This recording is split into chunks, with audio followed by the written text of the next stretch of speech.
The first question is, it's hard for me to concentrate my thought when meditation. Of course it is hard. If it is easy to concentrate, you would have been a Buddha already. So it's very hard to concentrate. And it's good that you know that you cannot concentrate. So if you are a positive person, if you are a person who is always striving for better enhancement of life, quality of life, then if you know that you don't have concentration, what do? For someone who do not have any initiative in life, they're drowsy, they are inactive, they don't care. I don't have any concentration, so what? So they just allow themselves to have no concentration. For people who are always looking for better, to work better, they would find a way to improve. Are you looking for improvement? If you know your defects, you're on your way. If you know your defects, and you are more or less positive in your life, it's a good sign because you know your weaknesses. How many people recognize their own weaknesses? No, not many.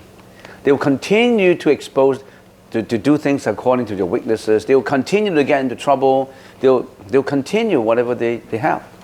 Now that you know it's hard to concentrate, do you just ask a question, I give you the answer, and you say bye, you forget about it? I can give you the answer, but if you don't do anything about it, well, it's not too effective. It's hard for you to concentrate. Not only you, it's extremely hard for me to concentrate when I first started. You have to learn how to concentrate. And you can enhance your concentration by learning meditation. So, if you know that it's hard for you to concentrate, can you do something about it? Learn how to concentrate. Do it by focusing first. Concentration initially is just focusing. Can you focus? For some people, for some kids, for some people who are having, what kind of syndrome is that? What, ADHD? What is that? ADHD? Yeah, ADHD symptom. They cannot concentrate. Those students, if they learn meditation, they will be improving. Think about it this way. It does not matter whether you are asking that questions from the perspective of a religion or perspective of just a daily life. It's good for you to have concentration, because the more you can concentrate, the more you will be and live in your thought, your wisdom. Imagine if a student can concentrate in his studies, and can concentrate in the professor's lecturing, can concentrate in whatever he's learning, he's going to be an A student. If an employee can concentrate on his work without being lazy, he will be a very good employee. So concentration applies and can enhance the quality of your life, not just religiously. In your life, you really have to have concentration. So it's hard for you, but you have to learn how to do it. Learn how to focus. How do you learn by focus? You have to get an object where you can focus on and learn how to focus on that object. You say, what are we focusing on now in our meditation? We're focusing on the breath. On the breath.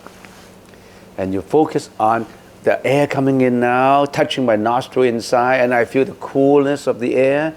And now, after going into the body, it comes out again, I feel the warmth in the air.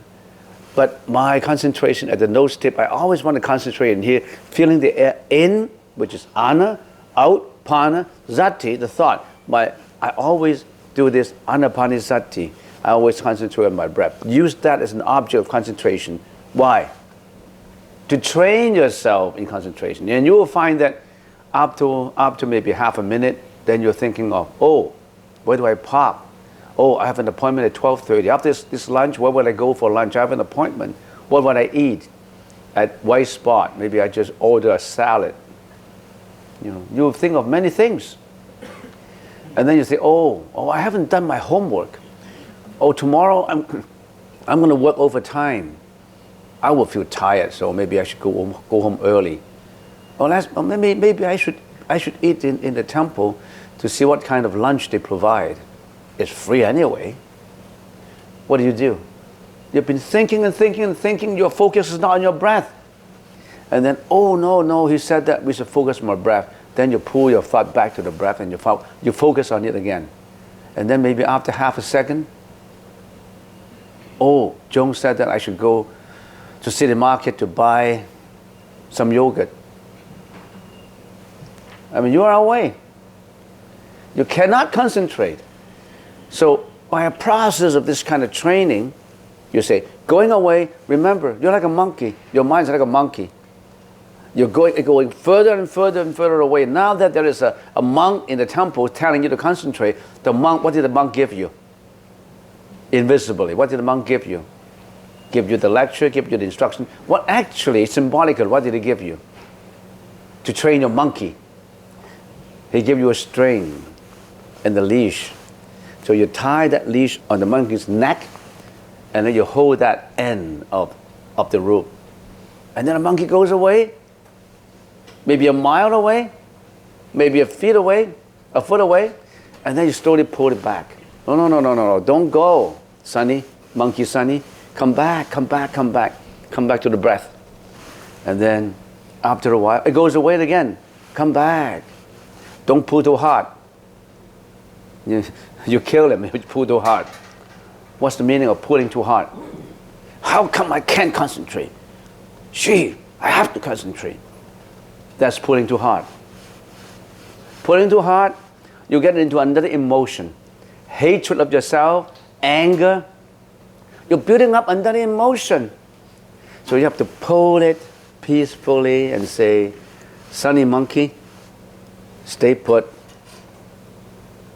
It's fun. Meditation is fun. Some people have a pet dog. Don't you know that you have a pet monkey in your mind? Nurture that pet monkey. Give it a name. I used to name my monkey Sunny. I like Sunny Day. Okay, Sunny, this session is going to be a good session. Okay, Sunny, don't go too far. Come on, come back, please. Yes, he's staying put. Sunny is so obedient now. He used to be, ADHD, couldn't stop for a second. Now he's okay. Sunny is on a leash. You understand?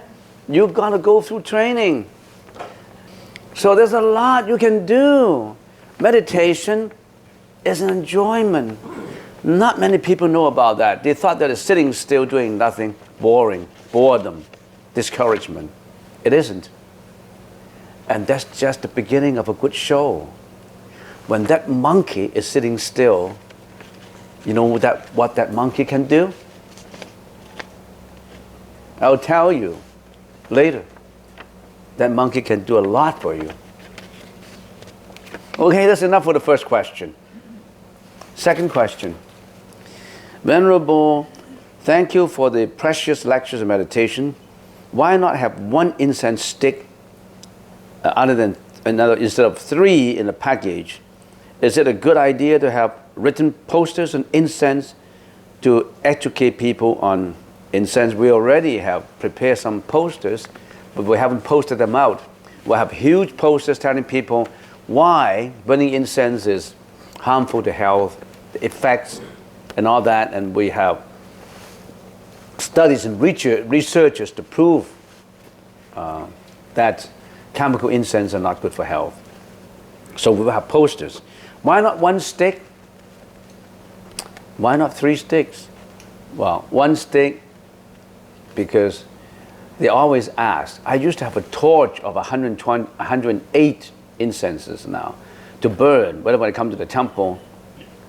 You know, when people come to the temple in the Chinese New Year, they don't just burn 1. They burn a whole torch with a lot of, they're like an Olympic runner.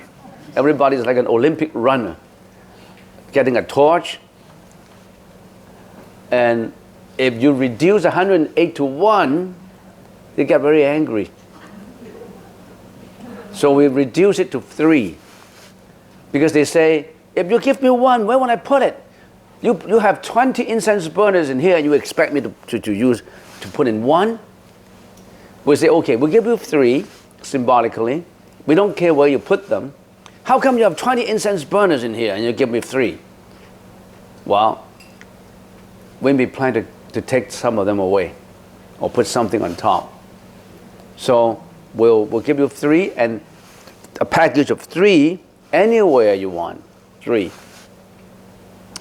And also, other than a package of 3, we also give you a candle, a plastic candle, a solar light candle with a holder, and then you can offer also that candle.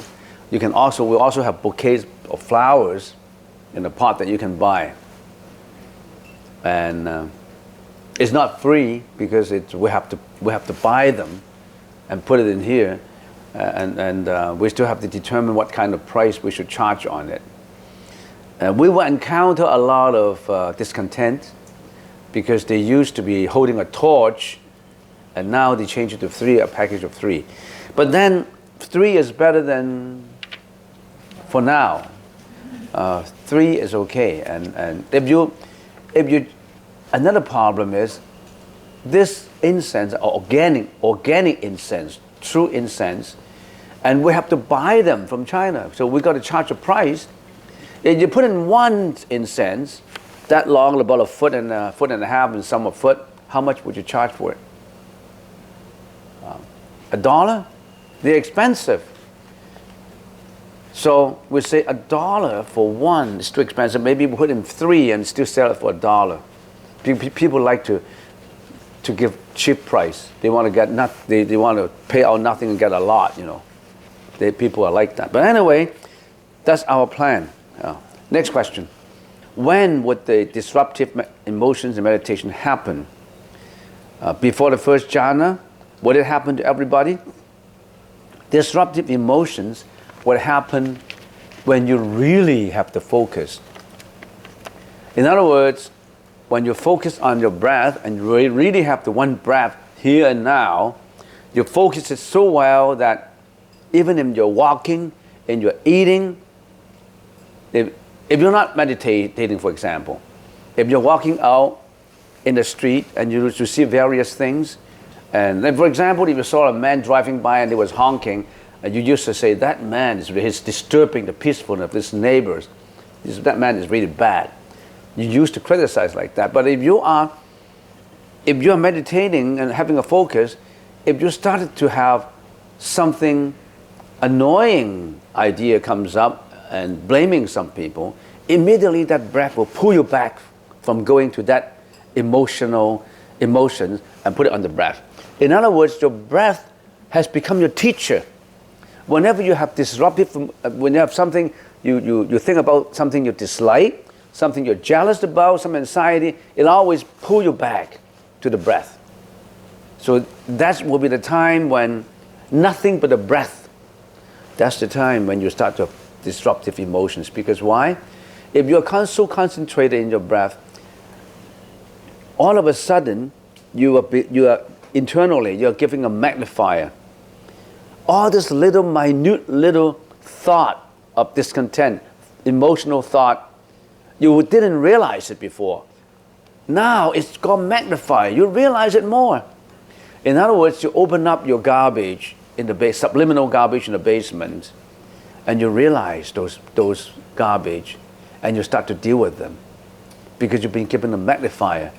All this thought that comes up that is unwholesome, your breath would magnify it for you. So if you have this disruptive emotions of anxiety and fear, your fear of your own death, the fear of your members of the family's death, if your fear of that, it becomes the focus, now it's all magnified. You will be more fearful because actually you have that fear all along, but you didn't realize it. But now you realize the minute little detail, it becomes more overwhelming for you. So what would happen? It happens to all those who are at a more advanced level of concentration. If you're not advanced level of concentration, you don't realize that. You're kindergarten. If I can give you an analogy, maybe you must be up to grade 9, grade 10. If you're kindergarten, you will not have these disruptions because you're not there yet. When you get to grade 9, grade 8, grade 11, you're almost going to university. So I would say that assuming that going to university, you've been going to the university is first jhana. This kind, maybe just grade 5 or 6, that you have this disruptive emotions. If you are kindergarten, you don't even know. You don't have those. You haven't even focused. You haven't even learned. You've been just practicing it on a haphazard basis. Sometimes you do it, sometimes you don't. There's a saying in the Chinese Zen writings, you have to pass the threshold of death in order to understand it fully. Okay? You have to really pass through it. Okay. Next question. Dear Abbot, some people is forgetful in young ages. Is it because of the person don't have enough consciousness? How to control the mindfulness? You mean you want to increase your memory because you're forgetful? In meditation, you can increase your memory. And do you have enough consciousness? The consciousness is always there. Some people's consciousness are more tainted, contain more emotions, and some people's contain less. How to control the mindfulness?